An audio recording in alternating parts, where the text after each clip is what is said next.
انسولي اي وصفة شاورما انتوا بتعملوها. هنعمل مع بعض النهاردة شاورما خطيرة بتدخين قمر وبطريقة جديدة. انا متأكدة ان هي تعجبكم. عايزة اقول لكم طعم بالظبط الرومي المدخن، حاجة كده في منتهى اللذاذة، بصدر فرخة بس من الفراخ البيضة العادية. هنعمل احلى شاورما. تعالوا بقى نشوف احلى سندوتش ممكن تاكلوه من ايديكوا، احلى كمان من اخواتنا السوريين بيعملوا. يلا بسم الله نبدأ مع بعض في الوصفة. طبق بقى تومية في قلبك، عايزة اقولك احلى تومية هتعمليها في البيت بطريقة احترافية جدا. احطلك اللينك ان شاء الله في الديسكريبشن بوكس. معايا بقى نص صدر كده من الفراخ، ممكن تضاعفي الكمية مفيش مشكلة. هتبله بملح. انا بدأت ان انا اعمله كده، افتحه او اعمل فيه نغزات كده بالسكينة عشان البهارات والتتبيلة تدخل جوه اللحم من جوه. تمام كده. بهاراتنا عبارة عن ايه؟ ملح، فلفل اسود، بهارات فراخ، جنزبيل باودر، توم باودر، بصل باودر، وكمان رشة كده من البابريكا. دي البهارات اللي انا استخدمتها النهارده. طيب، لو عندك كاري، بهر، حابه تضيفيه مفيش مشكله. انا بحبه بصراحه على الفراخ، فممكن تضيفيه مفيش اي مشكله خالص.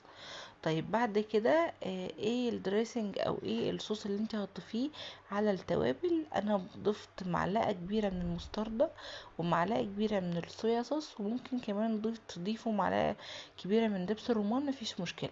وطبعا مش هننسى معلقه كبيره من زيت الزيتون، او معلقتين كده يعني.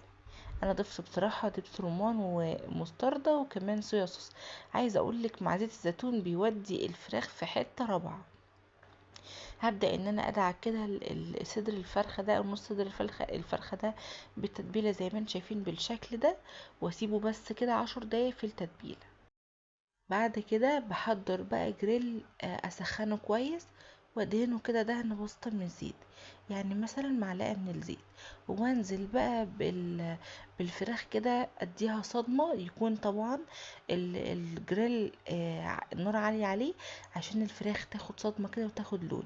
وبعد كده بعد ما بتاخد لون بهدي النار شوية، عشان انا مش عايزة الفراخ تنزل ميتها، انا عايزاها تستوي تماما على النار المتوسطة، بس بعد ما تاخد صدمة بالنار العالية. بعد كده بطلع صدر الفرخة او بقلبه على الناحية التانية، الاولى والتانية، لحد ما بيستوي معاكي بيبقى زي الفل بالظبط، بيقعد ربع ساعة او تلت ساعة. بعد كده ببدأ ان انا اقطعه بالشكل ده على الكاونتر. عايزه اقولك بقى تقدري تاكليه كده عادي خالص، ممكن تاكليه مع مكرونه، مع رز، مفيش مشكله. لكن انا بقى عملته شاورما خطيره. قطعت الفراخ بالشكل ده، وكمان قطعنا فلفل هالبينو مع خيار مخلل. والتوميه زي ما قلت لكم عامله توميه كريمي، ما رضيتش اعملها لكم في الفيديو ده، عملتها لكم فيديو قبل كده. هحط لك اللينك ان شاء الله في الديسكريبشن بوكس زي ما وعدتكم في اول فيديو، وكمان هحط لكم في اول كومنت مثبت. لازم تروحوا تتفرجوا على التوميه الخطيره دي. هنجيب عيش سوري بقى ونبدا ان احنا نحط توميه وشاورما وخيار مخلل او فلفل هالبينو. وبعد كده في التوستر، في الجريل، على حسب بقى انت متوفر عندك، ابداي حطي الرول الساندوتش ده ياخد صدمه كده، وبس خلاص احلى ساندوتش ممكن تاكلوه. سندوتش سهل وسريع، وبجد تكلفته كانت في منتهى البساطة.